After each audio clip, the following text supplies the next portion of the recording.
"Sit still, don't embarrass me. The people here are not your class," the husband whispered to his wife at a millionaire's banquet.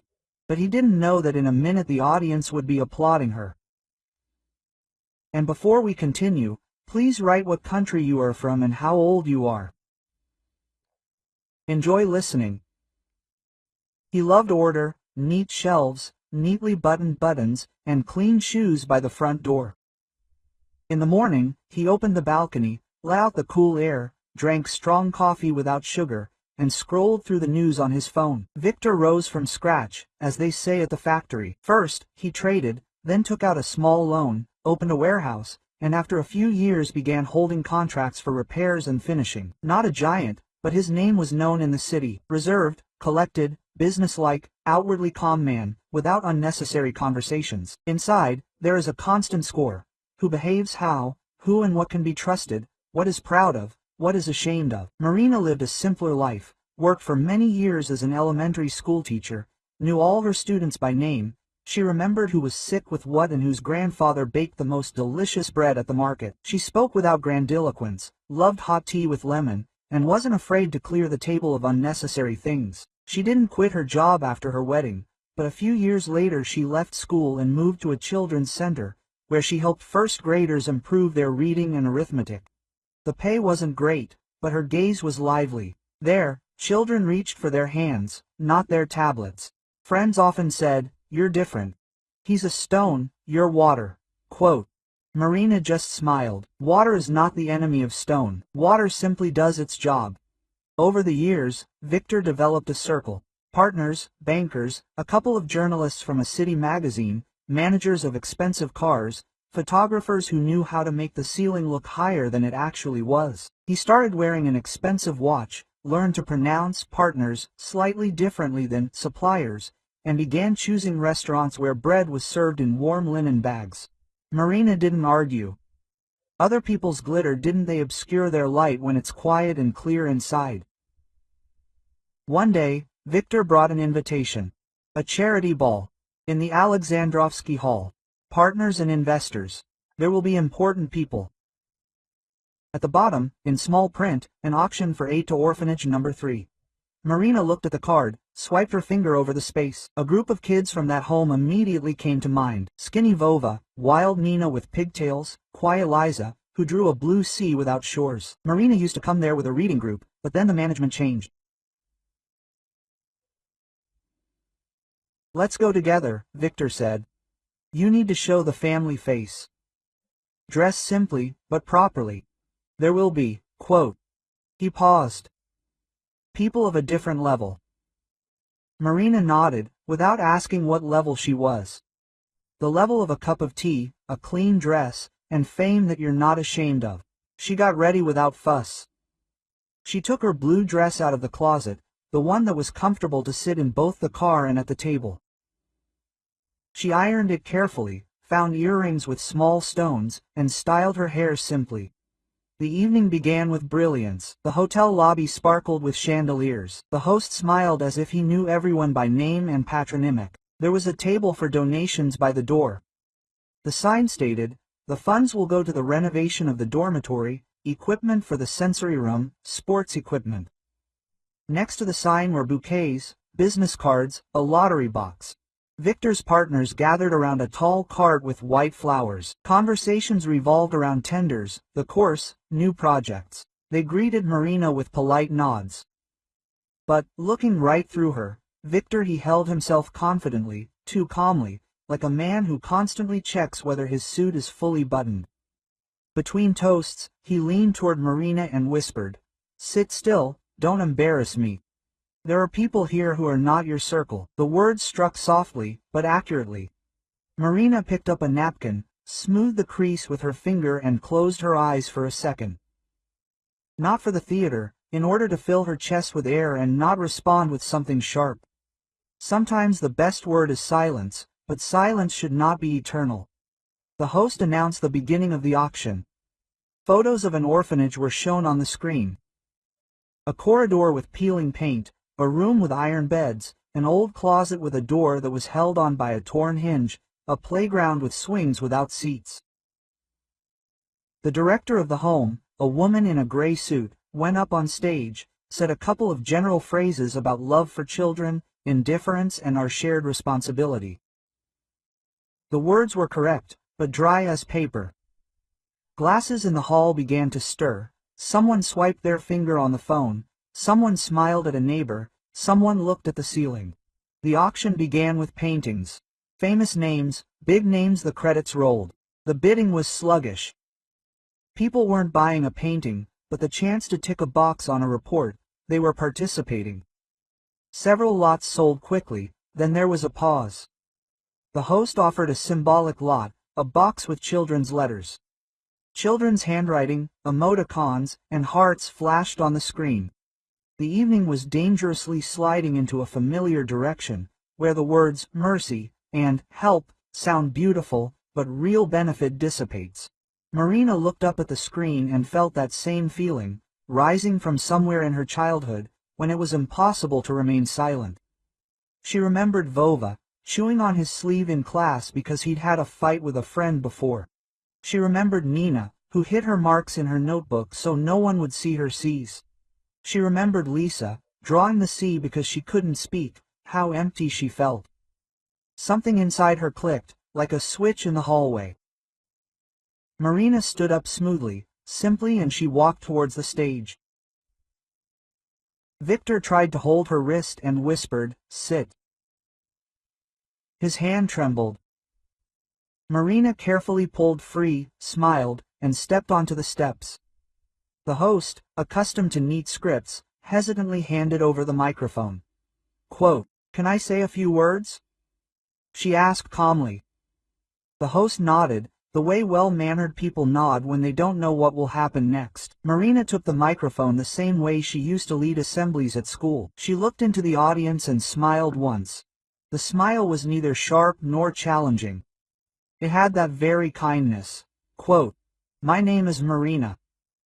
I'm not from your circle," she said without mockery. "So I'll say it simply, I once led a reading club in this house. I remember the children by name. You don't need a picture with a gold frame there. You need paint for the walls, new linoleum, good mattresses, lamps that don't buzz when you turn them on. We need shelves and books, and we also need warm water without surprises. Children don't ask for miracles, they ask for things to be no worse than their neighbors." We often like to say the future belongs to children, but for them to have a future, they need at least a good night's sleep today. The sounds of cutlery faded in the room. The waiter froze under his nose. Victor's fingers clenched on the edge of his chair. Quote, "I don't know how to say the right words," Marina continued. "I know how to count and make lists. If we raise money today, not in general, but for specific things, it will all appear tomorrow. If someone is ready to give sports equipment, don't buy expensive exercise machines. Buy warm suits, sneakers that fit, and swords that won't burst in a week. If you are ready to buy a sensory room, first buy safe mats and decent curtains. Children will be happier with that than with an interactive panel costing hundreds of thousands. And one more thing," Marina paused. "You can come more than once a year with cameras, and sometimes just clear snow from the site. It's not nice, but it's useful." She placed her palm on the folder she had brought with her. It contained lists. Marina never just went there. She trained herself. If you go, you don't sit. "Here's the list," she said. 24 mattresses, 40 pillows, 24 new bedspreads, paint for 2 floors, rugs, books with large print.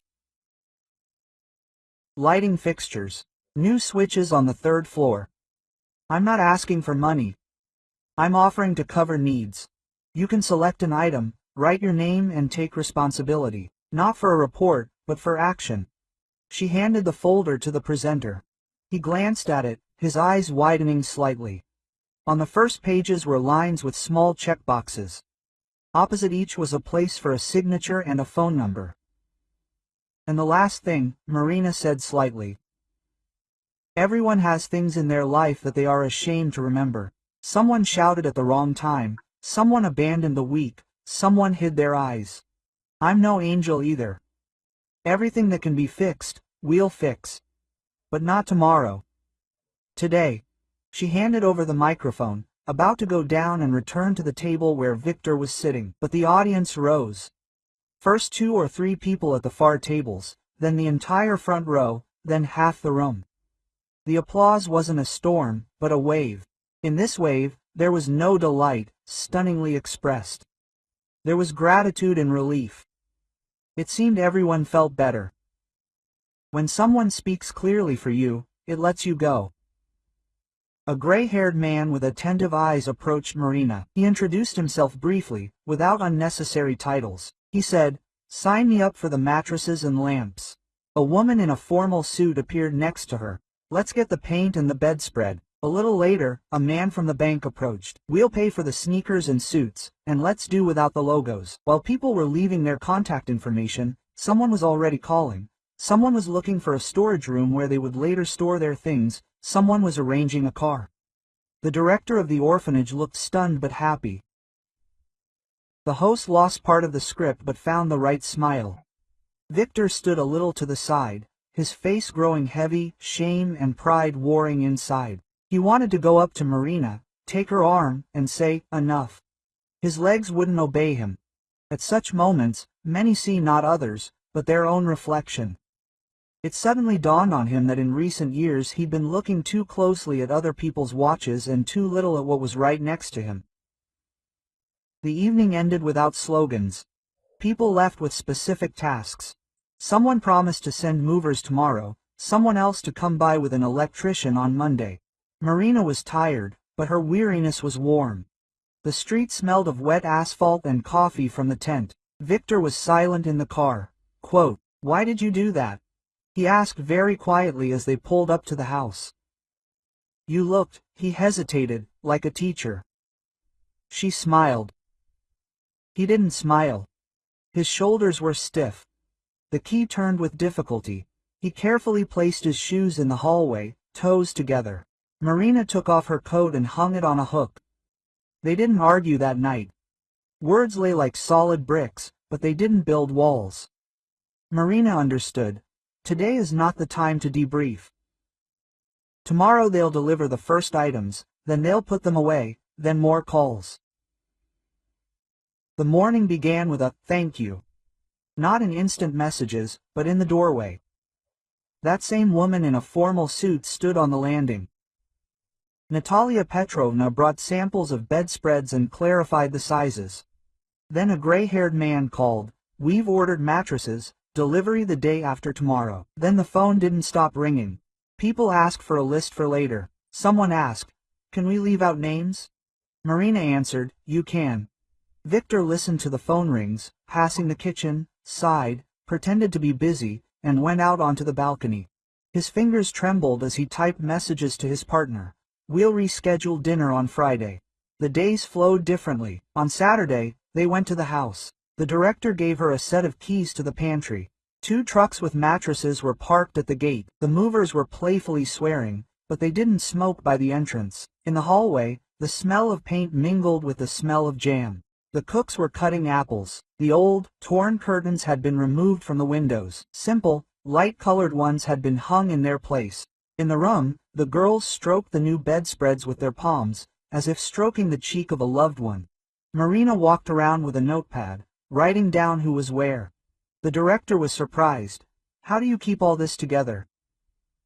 The answer was simple. Habit. Lists and children. Her element. Victor arrived later, brought a box of switches and sockets, borrowed the electrician's tools, and began climbing the walls. He looked focused.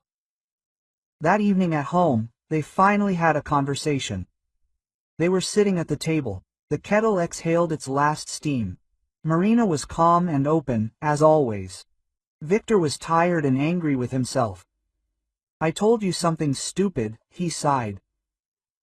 "There in the hall, not your circle." "It was I who was not your circle. I am among those who are afraid to say simple things. You said it. I was jealous." "No need for big words," Marina said softly. "Let's live like people, not like roles." "Will you go again?" he asked. "I will." "So did I," he said it simply. Not as a feat, but as a plan. Weeks passed. The house changed before our eyes. New paint hid the cracks. New linoleum no longer smelled damp. The light from the lamps stopped buzzing. Children get used to things quickly, but appreciate them for a long time. Everyone who arrived on the first day, full of emotion, returned a month later with a purpose. People are people. When they're shown a concrete benefit, they don't just play around, they do it.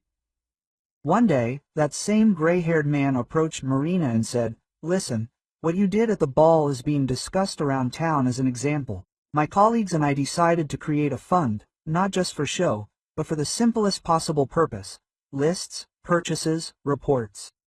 We need someone who can handle it. Can you do it?" Quote. Marina thought. She liked working at the children's center. But there had long been a lack of air there. The fund promised fatigue, phone calls, responsibility, but also the confidence that the day hadn't been wasted.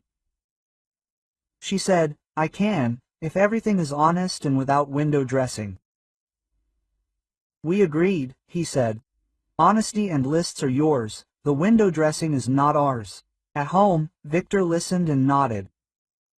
At first, he seemed to support her out of politeness, then for real. But something heavy was growing inside with each passing day. Perhaps it was the realization that there had been a woman by his side his whole life, someone he could talk about, but rarely listened to. The envy gradually faded, leaving in its place respect and a quiet pain. The foundation got off the ground, surprisingly quickly. A small room in a former housing office. 2 desks, a printer, a thermos of tea. On the wall, a large sheet of paper with tasks written in black marker. Volunteers were ordinary people, not photographs. A retired accountant, a shop teacher, a nurse from the clinic, a young man from the workshop. Marina found happiness in this work. No holidays, no fanfares, just a steady light. Victor kept his word all this time, traveling, delivering, editing, signing. But his old life of negotiations and meetings pulled him back into his old habits. Several times he broke down, stayed late at the club, made endless excuses. It was necessary. Marina didn't interrogate. She simply held the line. If a word is given, it is kept. If the task isn't completed, the conversation is short, without tears, and factual.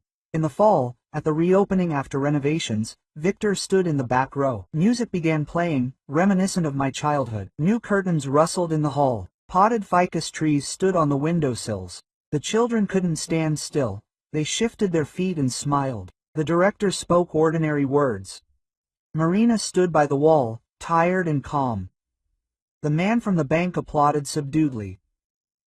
The all-haired man approached the microphone and said, "This house is different now, because someone was found who could say something simple. We will continue to help." Quote, "Thanks to everyone, especially Marina." The applause wasn't as loud as at the ball. Quieter, but more solid. Victor clasped his hands, as if holding something fragile. Then everything unfolded not like a movie, but like everyday life. Victor once, supposedly by accident, stayed late at a corporate party until the morning. Marina didn't make a scene, but spoke calmly. "We came to an agreement. If you're choosing the same old evenings, tell me, and we'll live separately. I won't explain respect to a grown man." He asked for a chance, tried, then fell apart again. Not because of another woman, but because of his habit of being at the center of his circle. They knew him there, and it was clear what he'd get a pat on the back for. There was no one at home to pat him on the back. He just had to live. One evening, when the foundation was sorting through another batch of books and someone was laughing at the funny cover, Victor called and said, "I'm going on a business trip for a week." The business trip turned out to be an overnight stay at his partner's after a late dinner. Marina found out later, without asking, and for the first time felt like she was going in circles. The old Marina would have thought, "I'm putting up with it because it's a shame to destroy it." The new Marina said to herself, "I'm not destroying it, I'm putting an end to it so I don't become a shadow." Quote, the conversation proceeded without shouting, at the table, in the evening over a cup of tea. "Victor," she said, "I love you. Not like in books, like in real life, but I can't live like this. I'm not a thing from a display case. I'm a person with my own business and my own honor. We've done a lot. Thank you for getting involved. From now on, we'll go our separate ways. Not because I hate you, but because I cherish both you and myself." He looked at her for a long time. His shoulders felt heavier than that evening in the hall. He nodded and said, "I'm late." She nodded, didn't argue. No, if only words heal anything. They left quietly. Without a trial, without a fight over spoons. They left the apartment for him. Marina rented a small room closer to the foundation. She bought a kettle, a white mug, and a new notebook. On the first evening, she sat on the windowsill and watched the windows of the neighboring houses light up. She wasn't thinking anything lofty, she was simply relaxing. For a while, Victor tried to get it all back, bringing flowers, offering to start over, standing at the door and reminiscing about how they applauded her at the ball. He said he was proud. Marina didn't close the door, but she didn't come back either. She said, "I'm here. We're not enemies. We can meet, talk, help out, but we won't live together. There's a lot that's good in us, but our paths are too different. Yours is there, mine is here. And that's fair." Quote. Victor accepted it. Love doesn't always mean being together. Sometimes it's a willingness not to ruin someone else's path, even if you're very lonely. 6 months passed. The foundation worked quietly. Not only mattresses and lamps arrived at the house. Books appeared, shelves with inscriptions, poems, fairy tales, and stories. A curtain was hung in the assembly hall. The children rehearsed a skit for the new year. A hairdresser came and cut everyone's hair for free. They put a new swing on the playground. Someone donated a piano that no one had played for a long time. One of the older boys, that same Vova, came to Marina in the evening and said, "I'll go to college with a lumberjack." "I will." Marina smiled. A good profession. Victor continued to live at his own pace. Things were going well, but inside he was empty. One evening, he was sitting in the car at the very same Alexandrovsky, where the ball had once been held. A video popped up on his phone. Someone had recorded Marina's speech. He turned on the sound and listened to the familiar, even voice. At the end, there was applause. Not loud, but broad. Victor closed his eyes. The tears did not come. He had long ago learned to keep them inside, but something soft and warm touched his chest. Perhaps the same thing that had disappeared there many years ago. He didn't call, not because of pride, because he understood in this story his word was thank you, not come back. Sometimes it's late. It's late. Not bad, it's just the truth. Life went on. The foundation lived, the house lived. Marina lived simply, honestly, without showy phrases. In the morning, she opened the window, let in the light, made tea and told the new assistant how to write lists correctly. In the evening, she walked home along a quiet street and listened to the snow crunch under her feet. Sometimes memory brought back an image, that hall, that step towards the stage and that sound. When the audience stood up, Marina didn't hold onto it like a medal. She simply remembered that sometimes it's enough to come out and say something simple, if everything has long been clear inside. And Victor? He learned to live alone. He began visiting his mother more often, stopped judging people by their receipts. Sometimes he'd come to the house where a new story had begun, bring a box, without asking who was in charge, without seeking gratitude. He saw Marina from afar and didn't approach, not out of pride, but out of respect. And this was the most true closeness they could have had at that moment, not shoulder to shoulder, but side by side indeed. The ending of this story isn't about being together forever. It's about how a person can grow after losing their usual support system, and how another can remain unembittered, maintaining their own path. The simple things won out. Words, deeds, and the ability to be unashamed of kindness in any circle. Kindness in any circle. Kindness in any